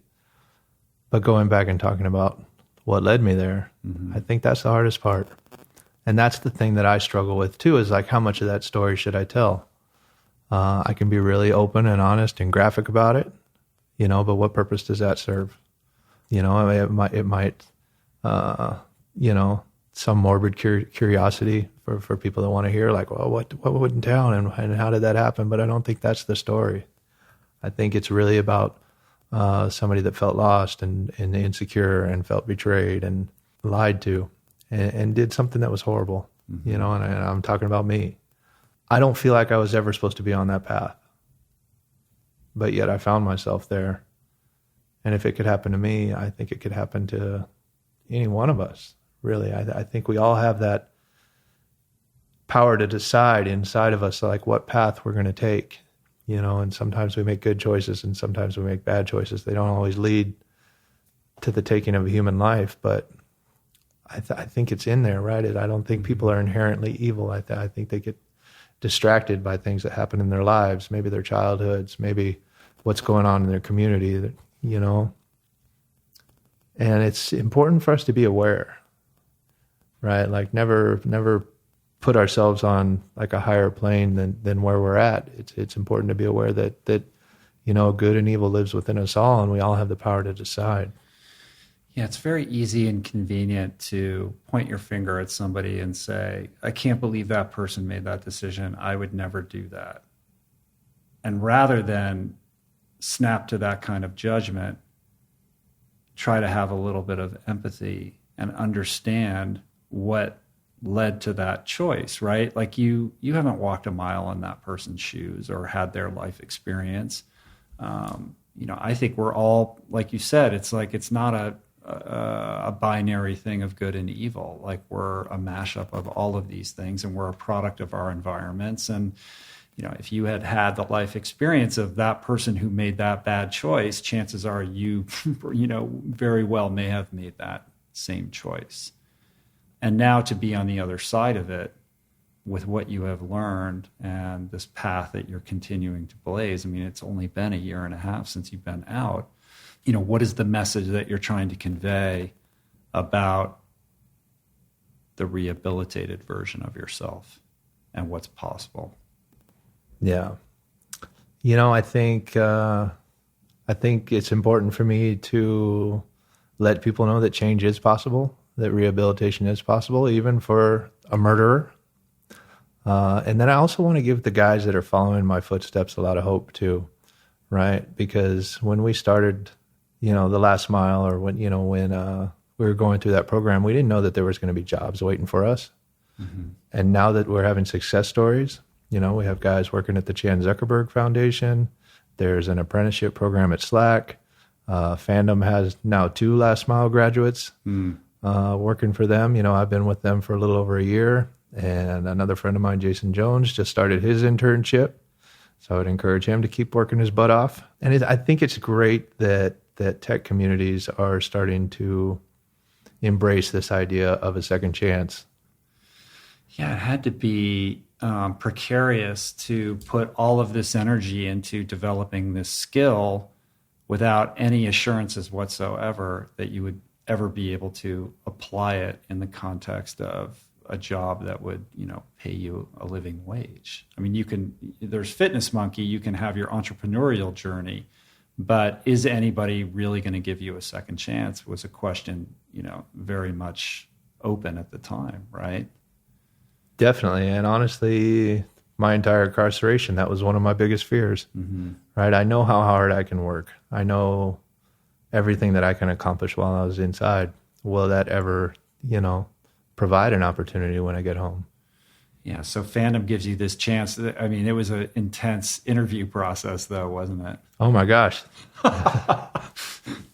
It was an equal 4.5 hours long as the parole board. Yeah. Not quite as tough, but still pretty tough. These guys had been in the coding industry for a while, knew a lot about what they were talking about, and they were kind of putting me through my paces to see what I knew. I was able to talk about projects that I worked on with the last mile. I showed them Fitness Monkey, the prototype app that we built. I showed them the Airbnb dashboard.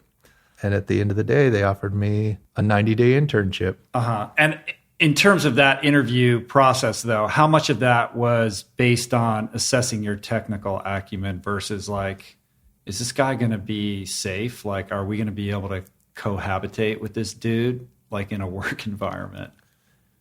I didn't even think about that. Really?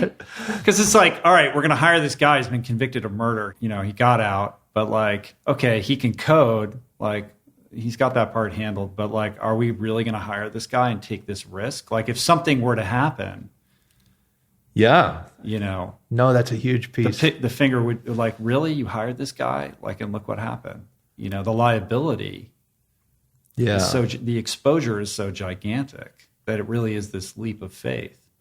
No, I see what you're saying, and I think there's a lot of truth to that. Maybe it was more than just the code. I was focused on that part of it. Right. I figured that was my job.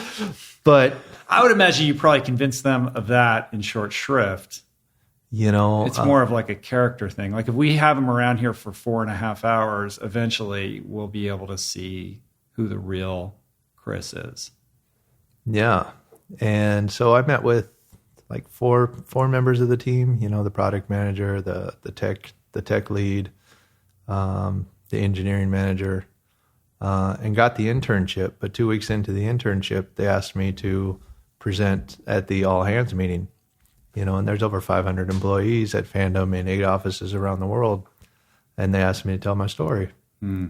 And that was really tough too, right? Like here's these people I'd been working with for 2 weeks who didn't know any of my background story, but at the same time, I wanted to share it with them because I felt like Fandom did take a chance on me and believed, not only in my abilities, but my ability to integrate with the culture. Was that the first time that you kind of shared your story on a group level? It was. I think, the people that I was in the interview with knew my story, but, the entire office didn't. And I was able to go up there and tell them just in a real and open and honest way, just like I shared the crime with you today, and kind of what led up to it, but then also the rehabilitation journey. And I was pleasantly surprised that after sharing my story with them, I went from the 45-year-old intern to somebody with a lot of life experience and a lot of information and experience to share with them. Were there people after that who were like, "Oh, I just thought you were like, I couldn't figure out why you were so old." That must have like blown a few minds. I mean, it had to be, word must have passed around before that though. Like, hey, this guy got out of prison that's sitting next to you in the cubicle. No? I'm not sure. I'm not, exactly sure how much. And none of them called me the old intern to my face. Right. Not to your face. But I'm sure they did. Is it weird that you're somebody who's kind of gotten a lot of attention? I mean, you were getting press when you were still in prison. Like there's, just researching, getting ready for this today, like there's articles being written because of the Last Mile program and you being a shining star within that. You were getting attention while you were still incarcerated, and that's just continued as you've gotten out. Is that like a weird thing? Like it's sort of like, why me? For some reason, this is God's plan, perhaps. The spotlight is being shown upon you. And I feel like you're somebody who recognizes that and has made this decision to carry that responsibility forward to, share a message of hope and rehabilitation. Yeah, no, thank you, first of all. And it's weird. I never imagined myself doing this many interviews or podcasts or being on news programs. Yeah. It's not exactly the most glamorous thing to have, the light shined on me for being in prison and doing all these amazing things. But at the same time, that's where I'm at, and I do feel an obligation to kind of pay forward, all that's been given to me. I think, whatever it was in my brain is I was one of the people that wasn't afraid to be interviewed and tell my story. Just like I wasn't afraid to go for that valedictorian speech and tell them everything that was wrong. But, at the same time, I believe in the message, and that's one thing that the Last Mile has taught us is to believe in the process. And at first I didn't even know what that meant because I didn't know what process they were talking about, and it was believing in the program. It was believing in yourself and, believing that you had the ability to figure things out, even when the answers aren't so clear. So when you say believe in the message that you're putting out there, succinctly, like what is that message? That change is possible. Mm-hmm. Yeah, I mean, I think that everybody has pain moments and bottoms in their life, and perhaps they're not as severe as what you've had to weather, but the power in your message, whether you're a felon who's listening to this or somebody who just feels stuck in their life with some obstacle they're trying to overcome, there is hope and inspiration in the ability or the wherewithal within all of us to tackle and overcome those obstacles that we face. And if you could come from a life sentence and staring down the barrel of having to live with the fact that you took another person's life, and still find a way to move forward and put your life back together, to atone, to be in this process of making living amends, I think that there is inspiration for all people who are struggling in their own ways with whatever they're contending with in their lives. And so there is value in continuing to tell this story. And I would imagine that the version of the story that you tell will continue to evolve. Because if there's one thing that I've discovered, it's like in telling a story, like the story, you start to learn more and more about what it is, what's important about the story, and what people are connecting with. And I think that will be an evolutionary process for you as well. But it was interesting to hear you to share it at Nantucket. Tom told the story of how you guys first met, like he was touring San Quentin. What was that experience like? There was something about you that he connected with, and he felt compelled to like stay in touch with you. Yeah, I mean, I still remember the day that he came inside, even though I didn't really know who he was, at the time. And we were talking about, life in prison and the coding program. I showed him the Fitness Monkey project. And somehow we got on the topic of sobriety, and I talked about being clean for 16 plus years, and he talked about, recovery in his own life and kind of what helped him. And he says that there was one question that he asked me that really stood out is like, when I go back home at night, am I happy? And the first thing I had to correct him on was I don't go back home. I go back to a cell, which we both chuckled at. But at the time I said, yeah, I'm not exactly where I want to be. I'm not, fulfilling everything that I think I could live up to. But, in this moment, I'm doing everything I can. And that was enough for me, and he said that he went down to another conference a few days later with all these millionaires and billionaires down there. And he said he looked at all of them and didn't see one of them that was as happy or content as I was inside San Quentin. So, I mean, I think that's what impressed him. Since then, I've gotten to learn about the Nantucket Project, and I think it's an amazing organization, the way that they share conversations and stories about things that are going on in the world and with people. It actually reminds me, on a bigger scale, but a lot of the different groups that I did while I was inside San Quentin, where I'd sit in a circle of 10 guys and just get real and open and honest about what's going on in our lives and what's going on in our pasts, how we got to here and, who we hope to be. So, when Tom asked me to share my story for the Nantucket Project, that was an easy yes. Yeah. How did that feel being up there doing that? Crazy nervous. Yeah. Yeah. Especially the first time. I think the first time, not this year, but last year, I got interviewed by Kelly Corrigan, and she was asking me all the tough questions, kind of like you were asking me today, and sharing that conversation. And I'd only been out of prison for a few months. Right. You're like, what am I doing at this event? But all these like posh people. And I'm sitting here in idyllic Nantucket, and there's boats going by and lighthouses, and it was beautiful. And I can't explain, fully explain with any kind of like reason or understanding how I ended up at Nantucket, except for I just kept saying yes to all the positive things that were going in my life, and saying yes to opportunities that presented themselves. I truly believe that life is defined by the things that we say yes and no to. Yes to education, yes to improving, your condition, yes to trying to make the most out of bad situations. So when they asked me to go give a talk at the Nantucket Project, I wanted to say yes to that too. Right. And this year they screened this East of Eden film that Tom and his team put together. Is that going to be viewable by the public? Do you know? From what I told, it's still a work in progress. So I'm not quite sure. Yeah. To be honest. Yeah, it was definitely impactful. So following up, extending that question that Tom asked you that day about going home, what does it feel like now when you lay your head on the pillow? What are the thoughts that run through your mind? Life is pretty good right now. I mean, there has to be a tremendous amount of gratitude for having this second chance.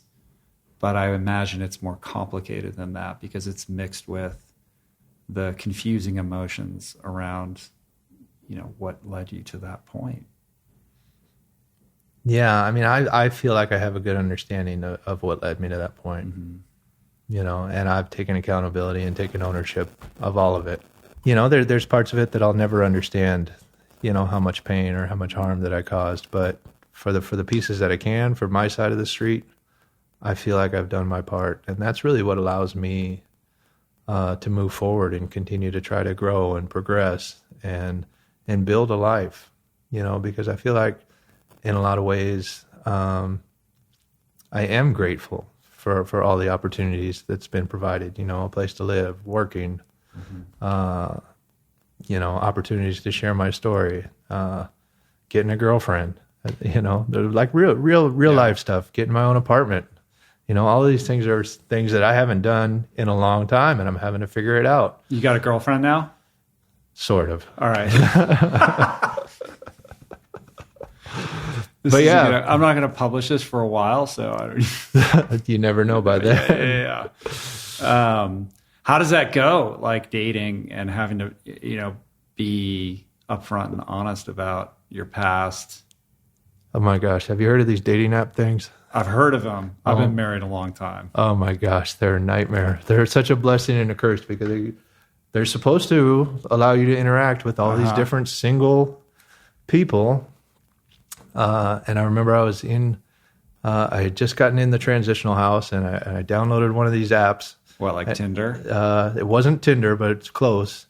And I remember, I didn't have a car yet. I didn't have my own place. I think I still had a curfew, Right. So I wasn't the most eligible bachelor. A vision there was. for you. Yeah. But there was a girl in the town where I was living, and I said, "Hey, look, I'm new in town. Why don't you show me around?" And she's like, "New in town? Well, where'd you come from?" I'm like, "Oh shit, the moment of truth." Right. It just came right up front immediately. And it comes quicker than I realize it every time. But I said, "San Quentin." And she goes, "You were in prison?" I'm like, "Yeah, and there's a story if you'd like to hear it." And this girl was nice enough and brave enough to hear my story. And we kind of texted and chatted for a few weeks, and went on a bike riding date down to the park a few weeks later, and dated for a good 6 months.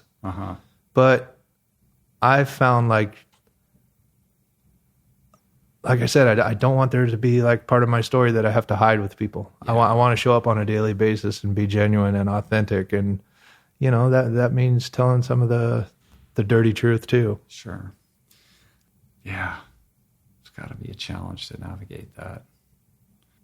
I want to wind this down, and I'm trying to think of the best way to do that. I think, on this theme of second chances, if somebody's listening to this and they are stuck, maybe they just got out of prison, or maybe they just want to, lose a couple pounds or run their first marathon, or, they're in a job that feels like a dead end or is unfulfilling.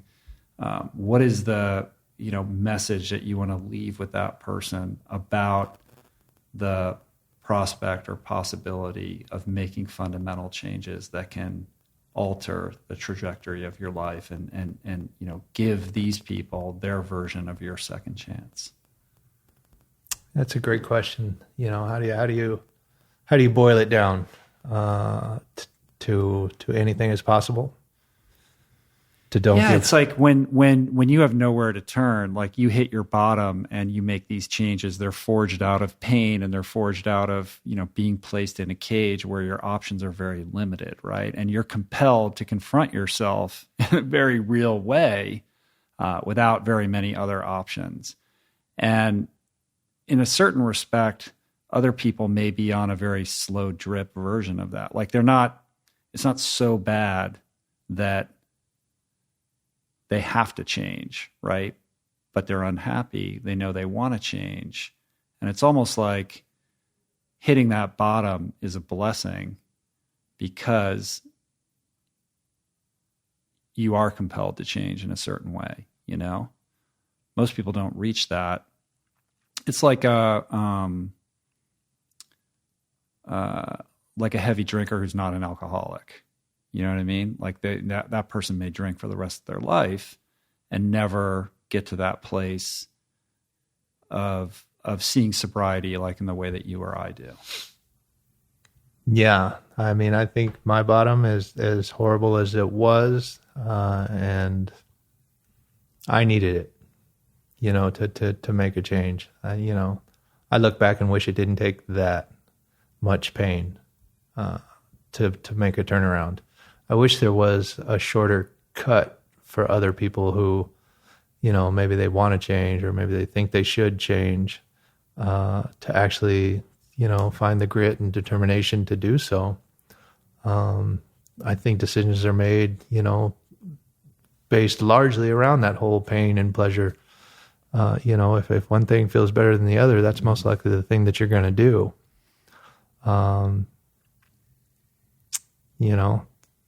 So if there's I